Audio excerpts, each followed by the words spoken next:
Now at 6, across the country today, people are marking Columbus Day and Indigenous Peoples Day. Here in Columbus, plans are in the works for what to do with the Christopher Columbus statue the city removed from outside City Hall 3 years ago. Yolanda, that statue still sits in storage, and city leaders say it will not be put back up at City Hall.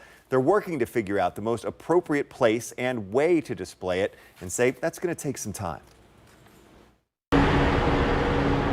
In the early morning hours of July 1st, 2020, a crane lifted the city of Columbus's Christopher Columbus statue from its pedestal. We understood that the community sentiment was that the way the statue was displayed at the moment didn't reflect our aspirations or who we are as a community. Still is painful to every Italian.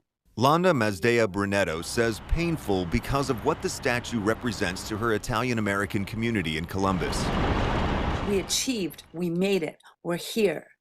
And it represents the love of the family that didn't come to America. Then there's her family connection to the statue that was a gift to the city of Columbus from the city of Genoa, Italy in 1955. My dad and my grandfather stayed up all night making the washers that were missing to place on the statue.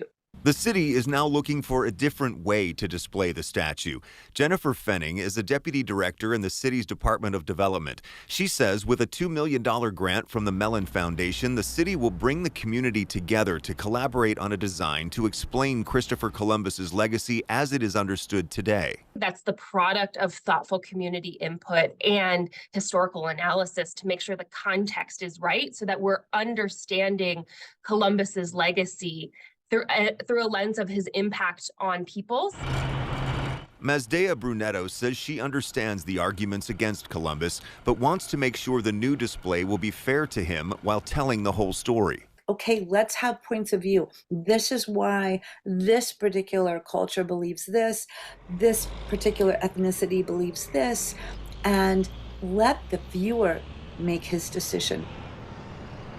Fenning says the city is building a team of historians, consultants on diversity and inclusion, working with an indigenous architecture firm, and will be taking public input.